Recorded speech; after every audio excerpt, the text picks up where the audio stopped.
Download my free legato course right now and learn to play fast in the fastest way possible. It's 4 core exercises that you need to focus on in order to reach the highest level of mastery. And then I'm going to give you the 3 sub-skills of legato. Once you master these 3 little skills, then the overall skill of playing very fast runs using hammer-ons and pull-offs will be very easy. So go sign up right now and get immediate access for free. See you in the course.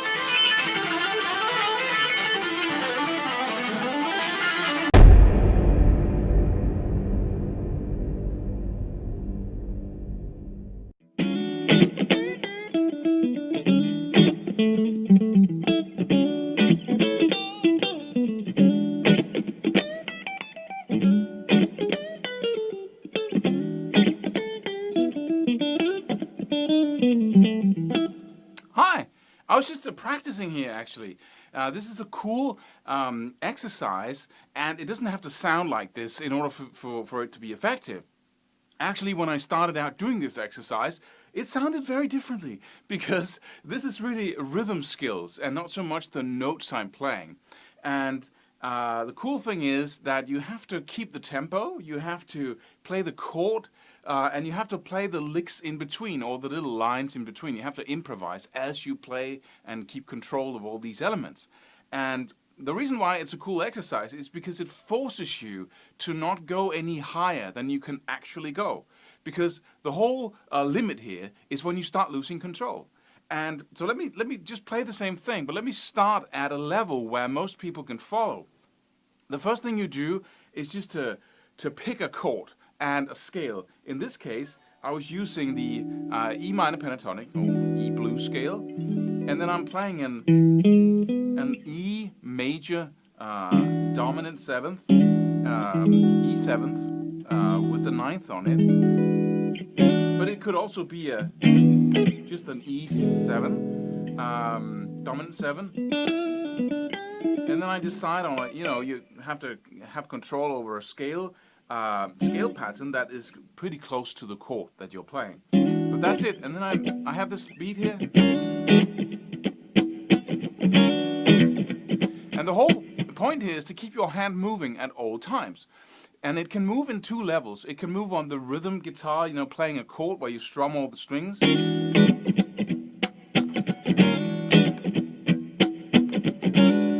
And it can move just on 1 string. And all the notes I'm playing in between are just based on or derived from that same rhythm. So you might start with just learning the rhythm. And let me just explain the chord to you if you want to play exactly what I'm playing. I'm placing my 2nd finger in the 7th fret on the A string, my 1st finger in the 6th fret on the D string, and I'm not playing the low E string. You can, because this is an E dominant 7th add 9th chord. So that would be the root note, but 2nd finger, 7th fret A string, 1st finger, 6th fret D string, and then I put my 3rd finger in the 7th fret on the G string, and then I bar the 3 top strings there, the G, B, and E string with that finger as I am playing the other notes down here, the 2nd and 1st finger, and I get that chord. You might have to practice that but you can pick any chord, dominant 7th, whatever.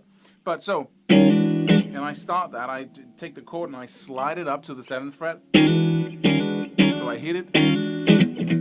And you can choose something even simpler than this. You can just go.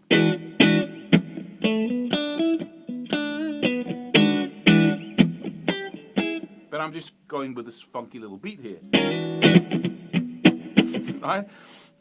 So once I have that rhythm in my body, I can start putting some very, very basic, simple stuff in between of going.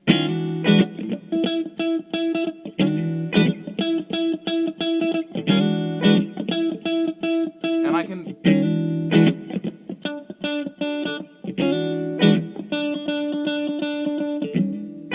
And then I can start expanding on that. And the whole thing, every time you lose your place and you can't really tap your foot, first of all, because that's just a prerequisite to doing this. If you can't tap your foot, you're playing something too complicated up here. So I go. And you have to have your focus on whether or not you can hit the next chord there, and not so much on what you're playing, because that's the whole discipline, is keeping that chord moving. Like that. You must have that in place. And every time you lose your place, you go back to something more simple and play.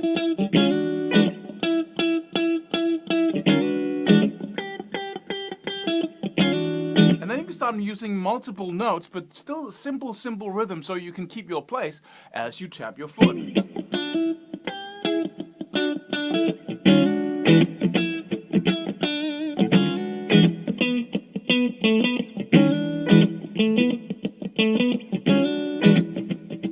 And this is, of course, if you haven't practiced rhythm at all, then this will be highly limited to what you can do. Because sometimes you have to go back and just stop this exercise and then just start practicing a rhythm, for instance, because there's something you can hear in your head, but that you can't play. So let's say you're hearing ba ba ba da ba da da da da, but you can't play it. And then so you drop the whole exercise here, and then you start ba ba ba ba ba da da da da da, foot. Foot, foot, foot. Or you pin it down, you know, little piece of paper, little X's and boxes that we've been talking about in another video. But and then you can go back and say, okay, now I have a little thing there that I can,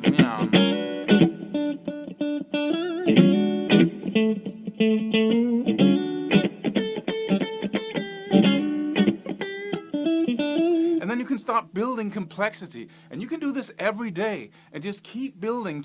And every time you lose your place, you know for sure that you just hit the upper limit of what you can do rhythmically. And it's very often a matter of hearing something in your head that you feel this, and then you're, stumbling, and then you can't do it. And then you absolutely know that the second you can play anything in between and not lose your place and just go.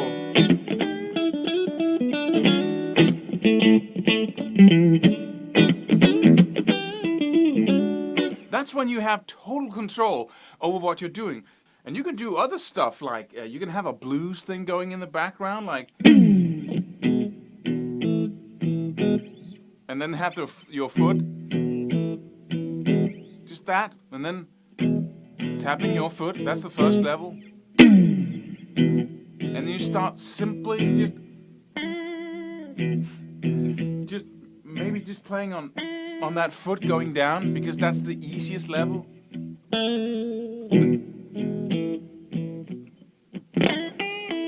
And then being a little more courageous with what you do. And every time you stumble, you go back and say, what did I want to play? How would that be? And then you can stop and practice it a little bit and then continue. See if you can add it to your playing loop there. The thing that is really going to sabotage you more than anything else is constantly pushing to play something that you cannot play without losing your place. Because in that zone of constantly failing, like trying to, that you didn't get it down, and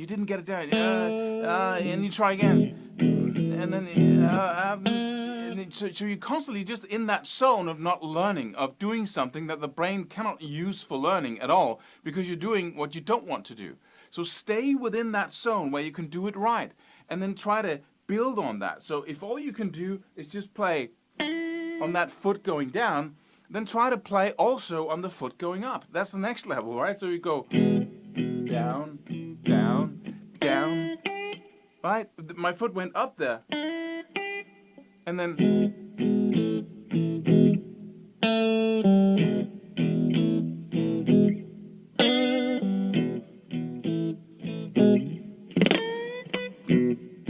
right, and of course you have to be relatively fast, grabbing that chord again. So it's a good idea to use something that you're really good at, chord-wise. So this is a really, really beneficial exercise. Try it for 30 days. Do it every single day. You pick up your guitar, you start doing this, and you keep within that zone of what is easy, and then keep pushing just a little bit outside of it. And you'll see some really incredible results, all aimed at making you a very, very good musician. It'll take all your skills, your techniques, your scale knowledge, everything you're practicing and bring it together into a little discipline that will actually merge all the skills and techniques and make you a better musician. So I highly recommend it.